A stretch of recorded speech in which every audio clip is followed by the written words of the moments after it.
고도를 예방하는 방법은 원칙은 집중 관리기 그 칼슘을 집중적으로 넣어줘야 되겠죠. 그래서 착과하고 난 다음 5에서 6주까지가 중요하죠. 이번 동영상은 고토, 칼슘에 대해서 준비를 했습니다.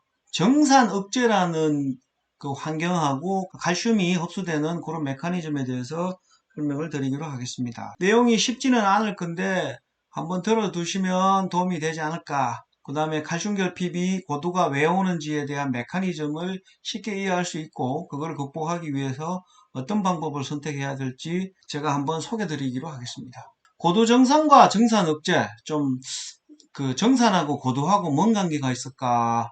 그런 생각이 들겠죠. 6가지로 준비를 했어요. 고도를 막을 수 있는 최고의 방법. 두 번째, 칼슘의 흡수의 특징. 세 번째, 대기 습도와 칼슘 흡수 및 과비대화의 관계. 네 번째는 정산 정도와 칼슘의 흡수 관계. 다섯 번째, 칼슘의 집중 관리는 언제 해야 되느냐. 여섯 번째, 칼슘 시비 처방.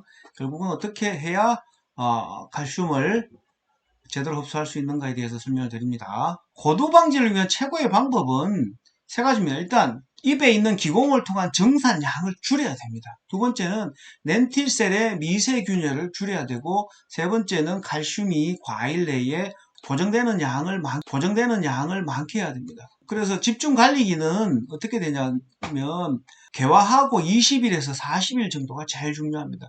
이 시기에 공급되는 칼슘이 진짜 칼슘입니다. 그래야 뭐 이런 놈들이 발생이 안 되죠.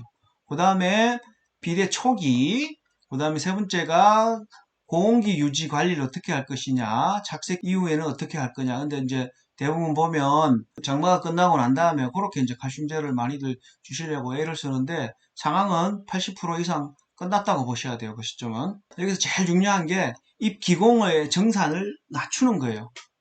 그거에 대해서 설명을 드릴 겁니다. 사과가 열매에 기공이 없어서 물이 정산이 안 돼가지고 고두가 일소가 많이 발생할 수 있는 쉬운 조건이 이루어집니다. 자, 물이 흡수가 돼서 잎을 통해서 수증기 형태로 날아갑니다. 그리고 그 물 속에는 칼슘이 있죠. 이렇게 해서 이렇게 날아가죠. 수증기 형태로 날아가요. 잎을 통해서. 그런데 이렇게 되면 표면 온도가 낮아지죠. 사과는 표피에 렌틸셀이라고 아주 작은 미세한 구멍이 있어요. 그거를 통해 가지고 날리는데 온도를 식힐 만큼의 양은 안 됩니다. 그래서 표면 온도는 올라가게 되죠.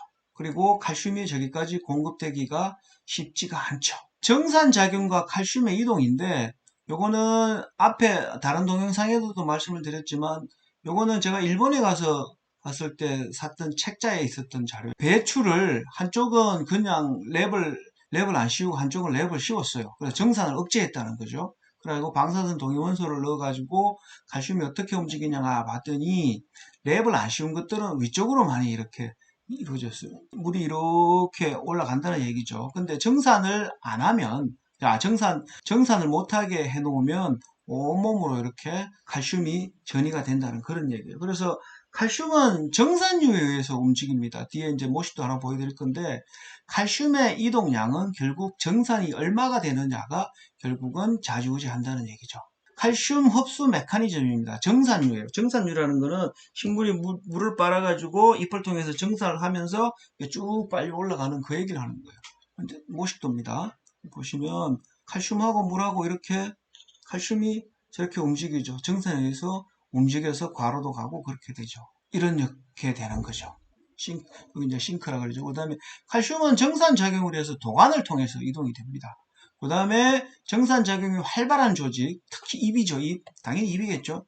입에 칼슘 함량이 충분해져. 그래서 식물 조직에 축적이 되게 됩니다. 정상작용이 활발하지 않은 조직, 제일 큰 게 과죠. 아까 설명드렸지만은 정상작용을 할 수 없는 토마토니, 사과니, 베니 이런 것들은 칼슘 부족이 일어날 수가 있죠. 오이에서 제가 설명드렸듯이 오이는 과에 정산작용을 하는 기공이 있습니다. 그래서 거기는 칼슘이 충분히 이동을 할 수 있는 그런 조건이 되는 거죠. 식물적으로. 그 다음에 요거는 1970년도 제가 뭐 안감한건 그때 했던 그 논문인데 칼슘 트랜스포레이트 인 애플 추리라고 하는 건데 거기에서 발췌를 한 겁니다. 엄청 오래되는 거죠. 미국 자료예요. 미국 자료인데 칼슘은 거의 전적으로 도관을 통해서 이동을 하고요. 여기 내용이에요. 요게 체관의 이동은 매우 제한적입니다. 그래서 한 번 입으로 흡수된 칼슘은 과실로 재이동을 안 하죠. 왜냐 그러면 체관을 통해서 이동을 안 하기 때문에 그 이동의 동력 펌핑은 결국은 정산입니다. 그러니까 이파리에서 수증기를 내보내는 정산이죠. 그래서 정산이 큰 기관, 당연히 입이죠. 입으로 칼슘이 우선적으로 분배가 됩니다. 칼슘 분배는 필요가 아니라 정산량이, 그러니까 우리가 칼슘을 많이 줬다 그래서 흡수가 이동이 되는 게 아니라 정산이 많이 돼야만 이동이 될 수 있는 거예요. 그래서 여기 보면 Y축 같은 경우는 칼슘 함량이요. 과실 내 칼슘이 얼마나 있느냐. 요거는 시계입니다. 그래서 착과가 되고 난 다음에 약 6주 때까지는 칼슘 흡수량이 확 늘어납니다. 확 늘어나다가 그때부터는 유지를 하는 거죠. 유지만 되고 그 다음에 그 과일이 커지면 그냥 희석이 되는 거죠. 쉽게 얘기해서 착과가 되고 난 다음에 6주 동안 10개 정도를 쫙 흡수를 했다 그러면 나머지는 비대가 되면서 그 10개가 커져 있더라도 그 안에 10개밖에 안 남아있다는 그런 의미가 되는 거죠. 그래서 칼슘은 착과 직후에서 약 5에서 6주에 흡수가 80% 정도 이루어진다. 이렇게 말씀을 드릴 수 있습니다. 80%가 아마 넘을 거예요. 그래서 이 논문은 고도에 대한 핵심적인 결론을 내립니다. 고도 증상은 칼슘 결핍 병이 아니고 흡수된 칼슘을 수송시키고 그 다음에 분배하는 데 생리적 문제가 생긴 겁니다. 그래서 토양 내에 칼슘이 충분하더라도 고도가 발생이 됩니다. 흡수가 되는 그 시기에 흡수가 되게끔 해야 되죠. 그 후반에 칼슘이 다량 투입을 하더라도 해결이 어렵습니다. 그래서 초기에 포인트는 이거죠. 초기에 과실의 칼슘 함량을 확보를 하고 그 다음에 입의 정상 관리가 이루어져야지만이 해결이 될 수 있는 거예요. 다시 보시면 칼슘의 이동의 동력은 아까도 설명했듯이 정산작용이에요. 그래서 정산이 가장 많은 쪽으로 칼슘은 이동하게 되어 있습니다. 그게 어디? 잎입니다. 과실 내의 칼슘 흡수 시기인데 이게 제일 중요하거든요. 그래서 착과하고 난 다음에 거듭 얘기하지만 5에서 6주 사이에 칼슘 유입이 거의 이루어진다고 보셔야 됩니다. 그래서 그 이후에는 과실의 크기는 계속 증가가 되는데 칼슘의 유입량은 뭐 더 이상 많이 안 이루어지는 거죠. 더 이상 거의 뭐 정체기에 들어가죠. 그래서 결과적으로 과실이 커질 때는 희석이 되는, 묽어지는 그런 개념이죠. 그래서 후반기 칼슘 살포는 보충이 아니라 유지 및 이탈 억제를 하는 그런 수준입니다. 그래서 결국은 착과가 되고 난 다음에 5에서 6주 그 정도의 집중적으로 칼슘을 공급을 하고 흡수될 수 있게끔 환경을 조정을 해야 되는 거죠. 사농사 오래 지으신 분들은 아실 거예요. 제가 강의를 가면 이런 얘기를 드리거든요. 그러면 5월달에 비가 자주 오면 그 애는 사과가 굵어요. 고도도 별로 없고. 그런데 5월달에 되게 건조해가지고 물을 주더라도 그 물이 빨리 말라서 증발해 버릴 정도로 먼지가 퍽퍽 날 정도면 그때는 사과가 좀 잘고 그 다음에 고도도 심합니다. 이거는 왜 그러냐 그러면 잎하고 과일하고 칼슘 경쟁이 일어나요. 얘는 대기가 섭이 많아가지고 이파리가 정산을 많이 안 하더라도 그 유지가 되는 거예요. 그러니까 정산을 안 하면 어떻게 되느냐? 정산을 덜 한 게 그 덜한 놈이 과로 이동할 수 있는 조건이 되는 거예요. 그런데 날이 되게 건조해요. 그러면 정산량이 늘어나죠. 그러면 과로 갈 수 있는 수분이나 칼슘이 문제가 생겨서 고도가 많이 발생이 되는 거죠. 그래서 대기가 좀 습한 꿉꿉한 상황이 되면 고도병 양이 줄고요. 반대에는 고도병이 늘어나죠. 그래서 저희가 시슬하우스 컨설팅 할 때도 이런 개념을 많이 이용을 합니다. 그래서 그 시슬하우스를 설명을 드리면 요것도 두 번 설명을 드리는 건 A라는 곳과 B라는 곳이 있습니다. 그러면 A는 상대 습도가 40%고 얘는 80이에요. 얘는 들어가면 상쾌하다 그래야 되나? 근데 얘는 들어가면 꿉꿉하죠. 상쾌하면 안 됩니다. 하우스 할 때. 그러면 상대 습도가 100이고 100-40 그러니까 60만큼 이탈이 되는 거고요. 얘는 20만큼 이탈이 돼요. 그리고 얘하고 차이가 한 40이죠. 그러면 60만큼 이탈이 되면 이파리를 통해서 수분이 날아가면 식물의 95% 이상이 물로 이루어져 있거든요. 날아가면 과로 갈 수 있는 물량이 줄어요. 그러면 수확량은 당연히 떨어지겠죠. 반대의 경우는 물이 덜 날아간 이파리를 통해서 덜 날아가니까 그 세이브된 물이 과로 가죠. 그러면 수확량이 당연히 늘겠죠. 그러면 상대 습도가 낮았을 때 되게 건조할 때는 잎의 정산량이 늘어납니다. 그래서 잎으로 칼슘이나 수분이 많이 가게 되죠. 그러면 상대적으로 과로 수분이나 칼슘이 덜 갑니다. 그러면 과가 어떻게 될까요? 커질까요? 작아질까요? 당연히 작아지겠죠. 그 다음에 고도도 많이 발생이 되죠. 근데 상대 습도가 높았어요. 그럼 높으면 어떻게 되느냐? 잎을 통한 정산량이 줄죠. 그러면 준 요만큼이 어디로 가느냐? 과로 갈 수 있는 기초가 이루어지는 거죠. 그러면 당연히 과가 굵습니다. 그리고 고두 발생도 줄어들죠. 그리고 똑같은 조건이면 바람이 많이 불면 당연히 고두 발생량이 늘어나죠. 여기서 질문 한 개 합시다. 내가 하우스에서 사과를 키우는 것도 아니고 노지상을 어떻게 온실 상태로 만드느냐. 그래서 상대 성도가 80, 여기 오타가 났네요. 잠깐만요. 하우스 같으면 문을 이렇게 닫아버려요. 온도가 올라가더라도 습도를 유지하게 닫아버리면 정산량이 줄어서 결국은 사과나무가 체내의 수분 보유량이 늘어나고 정산이 억제가 됩니다. 그러면 이게 하우스에서는 못하죠. 하우스에서는 할 수 있지 노지에는 못하죠. 그러면 노지 상황을 빗대서 한번 설명을 해볼게요. 다시. A하고 B 케이스를 설명을 하면서 한번 더 설명을 드리면 A는 정산이 많아요. 정산이 많으면 어떻게 되느냐? 소과의 가능성이 높아지죠. 그 다음에 B는 정산량이 적어요. 뭐 어떤 원인에 의해 가지고 그러면 대과를 생산할 가능성이 높습니다. 그래서 얘는 정산량이 많았을 때는 이렇게 요 정도가 된다 그러면 정산량이 적었을 때는 과로 갈 수 있는 여지가 있기 때문에 이렇게 나온 거죠. 여러모로 정산 억제가 상당히 중요합니다. 고도가 오고 안 오고 뭐 그것도 중요하고요. 그 다음에 이제 대과가 나오느냐 소과가 나오느냐 그 차이도 여기서 나는 거죠. 어떻게 하느냐? 그러면 결국은 정산을 어떻게 억제를 시킬 거냐? 그거에 포인트를 둬야 됩니다. 그럴 때 저희는 뭐를 쓰느냐? 오르토 규산을 씁니다.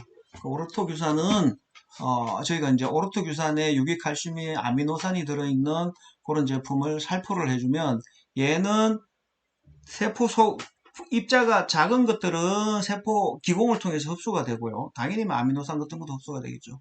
그 다음에 덩치가 큰 것들은 표면에 남아 있습니다.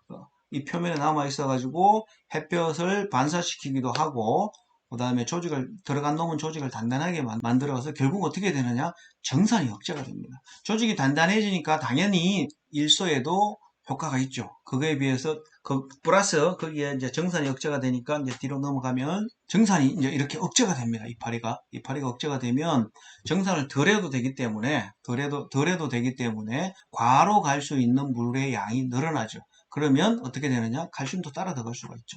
그 다음에 종자의 수와 칼슘 흡수와의 관계를 설명을 드렸습니다.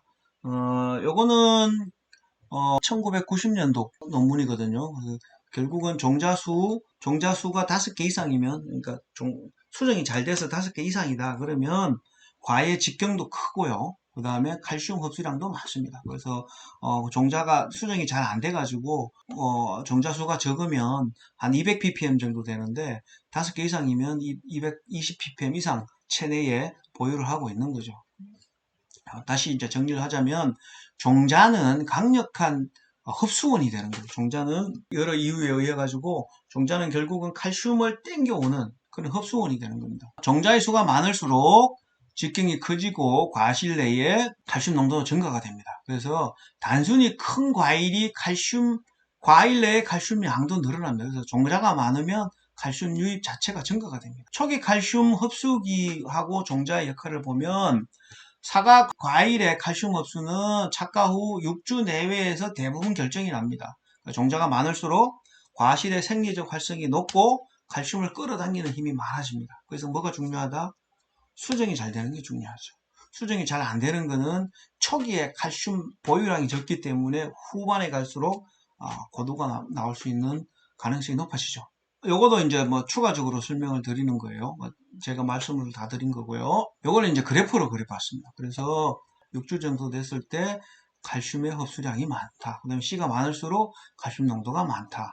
그런 거를 설명을 드린 겁니다. 되게 중요하다고 설명을 드렸죠. 그러면 초기 관리를 하면 좋은데 초기 관리를 놓치는 경우들이 많거든요. 대부분 분들이 제가 이제 항상 얘기할 때 수정이 되고 뭐 어떤 시기에 칼슘제를 집중적으로 쳐줘라 설명을 하더라도 잘 안 지켜지는 경우 있죠. 이제 후기에 하는 경우들이 생기거든요. 그러면 이제 구분해서 설명을 드리면 초기 관리는 과실 내에 칼슘 확보를 하는 게 문제고요. 이게 포인트고 시기를 놓쳤을 경우에는 고도가 더 이상 진행이 안 되고 확대가 안 되게끔 하는 게 목표입니다. 칼슘제를 막 친다, 후기에 막 친다 그래서 흡수되는 건 아니거든요. 정상 관련해 가지고는 시기를 놓쳤을 경우에는 정산 억제용 오르토규산, 그 다음에 칼슘이 들어있는 거를 살포를 해주면 그나마 낫습니다. 칼슘 이동은 초기 관리는 도관을 통해서 실제로 유입이 되는데 그 후기에는 내부에서는 거의 이동을 안 합니다. 그래서 얘는 초기 관리는 고도 예방을 위해서 하는 거고 뒤에는 더 심해지지 않게끔 그렇게 관리를 하는 거죠. 칼슘의 형태는 이 시기 때는 무기태도 뭐 효과가 있는데 이 시기 때는 꼭 유기태 칼슘을 써주셔야 됩니다. 초기 관리일 때는 농도를 정상 농도를 쓰고 후기 관리일 때는 저농도로 자주 써주셔야 됩니다. 살포 빈도는 짧을수록 좋고요. 후기 때는 그 다음에 대상을 뭐 이렇게 하는 거죠. 그래서 핵심 포인트는 뭐냐 그러면 초기는 얼마나 많이 안으로 집어넣을 수 있느냐. 근데 후기는 어떻게 되냐 그러면 뭐 집어넣을 수 있는 양이 이제 더 이상 안 들어가니까 더 망가지지 않게끔 관리하는 게 포인트죠. 그래서 초기에 집중 관리할 시기를 놓쳤을 경우 어떻게 하느냐. 칼슘 살포는 예방이 아니라 피해를 완화하는 관리가 이루어져야 되고요. 이미 과실 내부에 칼슘 저장할 수 있는 거는 다 끝났어요. 저장할 수 있는 양 시간이 지나버린 거죠. 그래서 살포를 한다 그래서 칼슘을 더 늘릴 수도 없는 거고 다만 고도가 더 심해지지 않게끔 속도가 늦어지게끔 관리를 할 수밖에 없습니다. 초기에 유곽이 주변으로 해서 관리를 놓치신 분들은 그런 생각을 할 수 있습니다. 그러면 칼슘을 더 많이 뿌리자. 그 다음에 고농도의 염화칼슘을 뿌리자. 관주로도 보충을 하자 그랬는데 결론적으로는 칼슘은 입에만 증가가 되는 거예요. 칼슘을 뿌리면. 그 시기가 지났기 때문에. 그래서 결국은 과실 내에 칼슘의 변화는 없고요. 그 다음에 염화칼슘 같은 거를 뿌리면 어떻게 되냐 그러면 렌티셀이라고 하는 그놈이 약해를 입거나 과피에 손상을 받아서 오히려 고두를 심화시키는 경우들이 있습니다. 그래서 후기에 할 때는 반드시 적정한 조합을 해야 되는데 단순히 칼슘만 살포할 게 아니라 과피 안정 조합을 이루어야 되는데 거기는 이중 킬레이터가 되어 있는 칼슘, 그다음 인산칼슘, 그다음 당알코올 그런 것들을 살포를 하면 그나마 그쪽 부분에는 흡수가 될 수 있습니다. 그 다음에 칼슘을 잘 안고 다니는 그런 아미노산, 그 다음에 오르토규산 같은 거를 살포를 해서 큐틴컬청, 그 다음에 세포벽을 물리적으로 안정화를 시켜서 급속하게 건조할 때 과피가 손상되지 않게끔 관리하는 게 포인트입니다. 그래서 고두를 예방하는 방법은 원칙은 집중 관리기 그 칼슘을 집중적으로 넣어줘야 되겠죠. 그래서 착과하고 난 다음 5에서 6주까지가 중요하죠. 그 다음에 이때는 칼슘을 집중적으로 관주 연면살포를 하는데 관리 포인트는 개화 전부터 유기태 칼슘이나 질산칼슘을 미리 관주를 합니다. 그 다음에 그러니까 5에서 6주까지 그 시기에 당알콜 칼슘이라는 게 있어요. 그걸 연면 시비를 합니다.